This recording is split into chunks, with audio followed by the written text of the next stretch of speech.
개혁신당 인물탐구 시즌3. 오늘은 우리 개혁신당의 초대 원내대표를 맡아주셨던 양양자 전 의원님 모시고 진행하겠습니다. 안녕하십니까, 양양자 의원님. 네, 안녕하십니까. 그리고 저는 진행을 맡게 된 개혁신당 선임 대변인 문성호입니다. 잘 부탁드립니다. 너무 잘생기지 않았나요? 아, 감사합니다. 네. 뭐 우리 당원 여러분들이 양양자 의원님 모르시는 분이 없으시겠지만 그래도 네. 이 프로그램의 특성상 간단한 자기소개 부탁드립니다. 너무 잘 알고 계실 건데 가장 제가 소개하고 싶은 저의 이력은 개혁신당 전 원내대표 양양자입니다. 반갑습니다. 네. 지금 우리가 재판의 결과에 따라 달라지겠지만 만약에 탄핵이 인행될 경우 조기 대선 국면으로 들어가게 됩니다. 네. 그럼 이 조기 대선 국면이라는 것이 이 정당에게는 굉장히 큰 이벤트잖아요. 네. 이 이벤트에서 이제 양양자 전 의원님의 이제 역할은 또 어떤 거라고 생각하십니까? 탄핵 정국이 굉장히 엄중한 시기이기 때문에 조기 대선을 논한다는 것조차도 사실 오만으로 비춰질까봐 상당히 조심스러워요. 국민들께는 조기 대선이 뭐 있을 거라고 확신을 하고 우리가 이렇게 준비해 나간다. 이 이야기조차도 개혁신당에게는 신뢰를 거두시는 일이 발생하지 않을까 하고 좀 걱정스러워요. 그래서 우선은 저는 굉장히 좀 신중하게 움직여야 된다라는 말씀을 드리고, 우리가 만약이라는 가정으로 하기는 참 어려운 일이지만 조기 대선이 이루어진다면 저는 가장 중요한 게 우리 개혁신당의 국민들로 하여금 개혁신당을 바라보는 어떤 시선 그리고 인식을 바꿀 필요가 있다. 그리고 개혁신당의 어떤 지지율을 높이는 일들을 해야 된다. 거기서 제 역할이 있다라고 생각을 하고 지금 국민들은 저는 이제 밖에서 바라보는 입장이니까 개혁신당의 신뢰를 많이 못 주고 계시잖아요.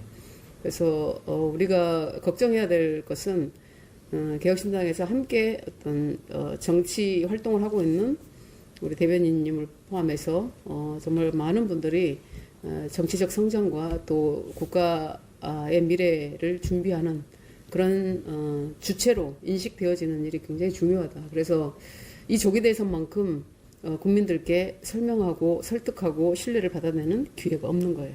그래서 각자의 역할에 최선을 다하는 일이 가장 중요하다 이렇게 생각합니다.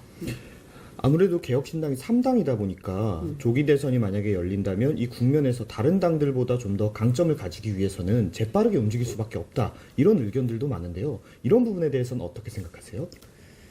재빠르게 움직이는 것도 중요하지만 신중하게 움직이는 것도 신뢰를 위해서는 굉장히 중요하기 때문에 정말 한 발 한 발 국민들의 어떤 인식을 바라보면서 가야 된다고 생각을 하고요.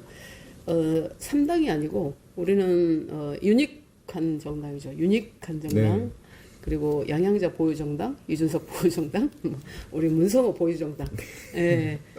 그것만으로도 국민들께서 신선하고 정말 미래가 있는 정당이다 이렇게 보셨으면 좋겠고요.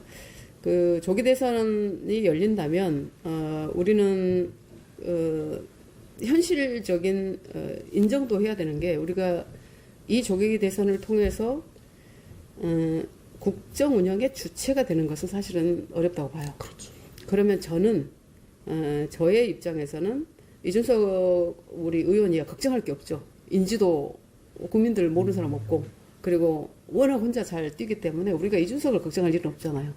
개혁신당을 걱정해야 됩니다.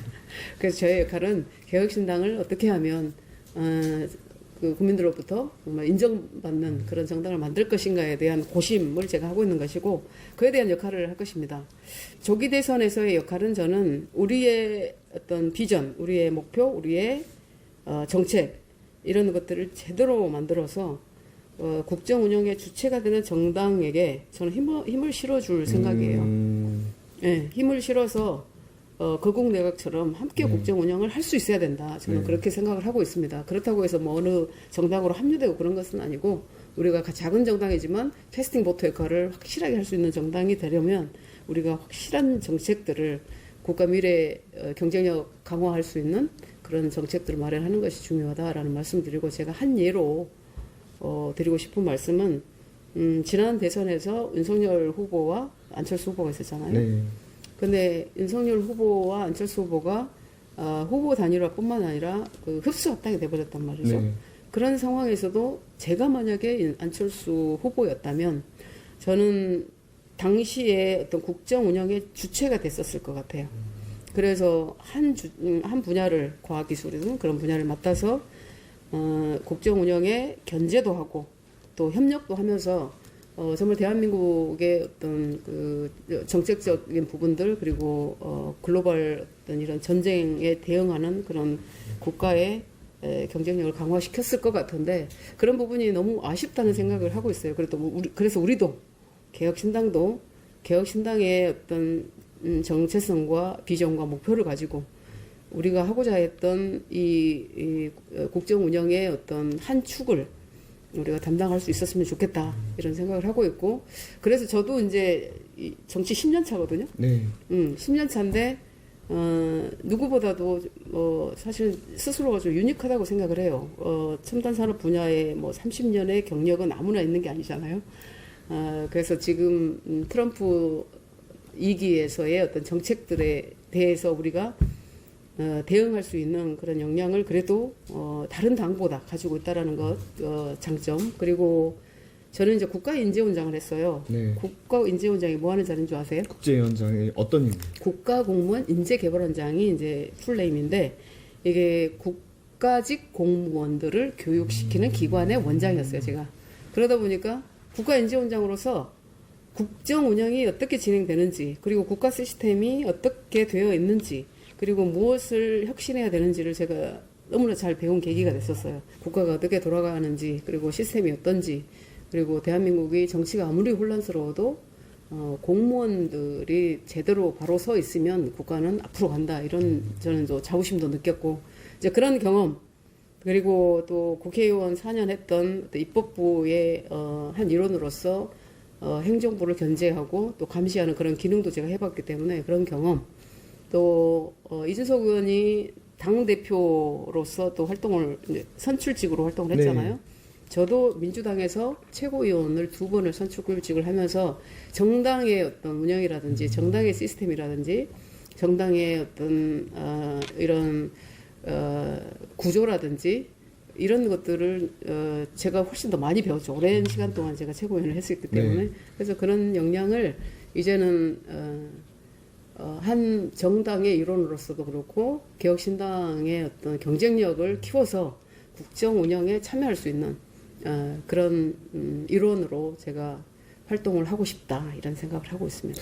근데 제가 아까 이미 말씀을 잘 해주셨지만 한 가지만 여쭤보고 싶은 궁금한 게 거는 뭐든지 우리가 물어보세요. 이제 아까 개혁신당이 국정 운영의 주체가 되기는 어렵다라고 이야기하셨잖아요. 네. 저도 이제 거기에 동의를 하면서 제가 생각을 했던 국제 운영의 주체가 되기 어렵다는 건 우리가 대선에 승리하더라도 지금 3석밖에 안 되는 작은 정당이기 때문에 결국 내각의 구성이나 어떤 원을 이끌어 나가는 데에서는 결국 다른 당과의 협력이 필요할 수밖에 없지 않습니까? 그렇죠. 그래서 네. 결국엔 거국 내각이 필요하다 이런 의미로 이야기를 하신 건지 네. 아니면 지금 아무래도 우리 개혁신당이 가진 상황상 우리가 대선에서 승리하기가 어렵다라는 의미로 이야기하신 건지 이 부분에 대해서 한번 그러니까 대선 얘기해 주시겠습니까? 승리를 이제 우리가 하고자 굉장히 노력을 해야 될 거예요. 근데 말씀하신 게 맞습니다. 우리는 너무나 그 의석 수가 적고 그리고 국민들이 보시기에도 저 의석 수 가지고 국정 운영을 어떻게 할 수 있겠냐라고 보시는 그런 인식이 있기 때문에 저같이 좀 그래도 어떤 정치의 경험, 또 정당의 경험, 또 정부의 경험이 있는 사람들이 그 네트워크로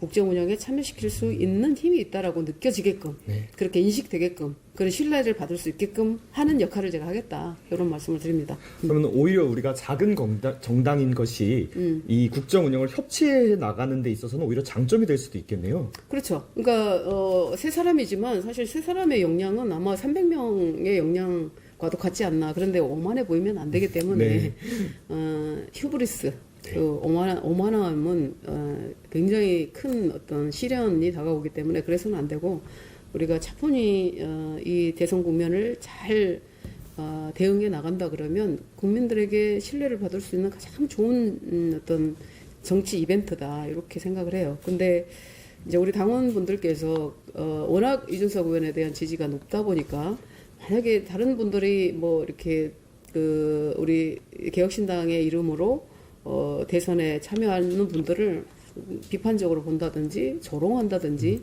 이런 것이 있어서는 안 되겠다. 그러면 그거는 개혁신당을 완전히 수렁으로 밀어넣는 것이 되고 1%가 아니라 아예 사라질 것이다 이렇게 생각을 해요. 그래서 물론 이제 지금 세 사람의 원내 의원께서 활동을 잘 해주고 계시기 때문에 그분들을 걱정할 필요는 하나도 없어요. 네. 우리 문성호 선임 대변인을 걱정해야지 우리 앞에 계신 분들을 걱정하고 우리 당협위원장님들이 다음에 성공할 수 있도록 해야 되는 것이지. 저는 그런데 더 훨씬 더 관심이 있어요. 이준석 의원이야 당을 위해서 당의 이름으로 뛰는 가장 유력한 사람이기 때문에 걱정할 건 없다. 다만 저는 내년 지방선거 또 당장 저희 지역에 보궐선거가 나올 수도 있잖아요. 네. 저는 사실 보궐선거가 안 나오기를 바라는 사람이에요. 왜냐하면 용인갑이라는 지역은 17대부터 21대까지 모두가 다 감옥에 가셨습니다. 그렇습니까? 그런 상황에서 다시 그 이번에 당선되신 분이 또 사법적 이슈로 또 지역에서 어떤 활동을 못하게 되면 그만큼 용인 시민들의 입장에서는 그것도 불행이기 때문에 끝까지 잘 하셨으면 좋겠다 이런 말씀을 드리고 다만 이제 혹시라도 나오게 되는 그런 상황도 우리가 대응을 해야 되기 때문에 그런 보궐선거가 나오면 승리를 해야 되잖아요. 네. 근데 승리를 해야 되는데 그냥 어떤 당원분들도 우리 개혁신당이 사라지기를 원치는 않을 것 같아요. 당연한 근데 말씀입니다. 지금까지는 이제 뭐 활동을 해보시면 알겠지만 국민적 인식에서 굉장히 힘들어요. 맞아요. 너무너무 힘들어요. 가서 뭐 개혁신당이 뭐 하는 당이냐부터 시작을 해서 이런 비판이 있지만 그래도 한 사람 한 사람이 자기 어떤 역할에 충실하고 그리고 또 김구영 위원장님이나 저 전남의 곽준호 위원장님이나 이런 분들은 정말 그 프레임카드만 자기 스스로 이렇게 다 다시거든요. 밤새 다시고 그래서 보시면 지역 주민들이 야, 저 사람은 개혁신당인데 저렇게 열심히 할 수가 있냐. 그래서 마음이 간다니까요. 저도 용인에서 양양자 반도체 아카데미를 만들었잖아요. 거기서 초등학생부터 중학생, 고등학생, 대학생, 그다음에 그 취준생, 그다음에 부모들 다 와서 제가 이제 무료 이렇게 멘토링도 하고 진로 상담도 해주고 하면서 지역에서 역할을 하는 거예요. 그래서 어떤 이제 평가를 받냐면 그래도 안 떠나고 그냥 선거에 졌는데 보통 다 떠나버리거든요. 보통 그렇죠. 안 떠나고 이 사람이 계속해서 지역에서 봉사를 하고 있네. 이건 이제 좋은 평가를 받고 있다라고 제 스스로 자부심을 갖고 있어요. 그래서 그렇듯이 우리 개혁신당 일원인 분들은 뭐 당원에서부터 또 당협위원장, 우리 중앙당의 당직자들까지 한 분 한 분 자기 역할에 충실한다면 국민들의 신뢰를 받는 것은 저는 시간 문제라고 봐요. 저도 이제 58년을 살다 보니까 제가 그 1985년도 그러니까 딱 40년 전에 85년도 이준석 의원이 태어난 해 저는 산업전선으로 뛰어들었어요. 네. 그래서 정말 밑바닥부터 올라오면서 수많은 역경이 있었죠. 수많은 역경이 정말 벌어지만 또 못한 그 처우를 받을 때도 있었고 인간 대접을 못 받을 때도 있었고 근데 그런 상황에서 저는 저를 본 거죠. 저를 내가 부족하고 분모와 분자가 있는데 이 분모의 크기가 나는 워낙 작았다고 느꼈기 때문에 이 분자의 크기가 점점 커지더라고. 나한테 막 임원도 되고 그래서 정말 감사하게 그런 역경들을 이겨낼 수 있었다라고 생각을 하는데 저는 그런 저의 경험들을 또 우리 미래 세대들한테 또 나눠주고도 싶고 그게 근데 이제 세월이 이렇게 뭐 MZ 세대라고 해서 그리고 뭐 이 중장년층이라고 해서 어떤 인간의 삶에 대한 것은 바뀌지 않아요. 그래서 그런 것들을 좀 알려드리고 싶었고 또 제가 입당한 지 벌써 이제 10년 차가 돼가는데 제가 했던 말이 있어요. 오늘 열심히 살면 정당한 대가와 성공을 보장받을 수 있는 나라라야 합니다. 스펙은 결론이 아니라 자부심이라야 합니다. 저는 살아남기 위해서 모든 일을 다 했지만 나처럼 노력하면 된다라고 말하고 싶지 않습니다.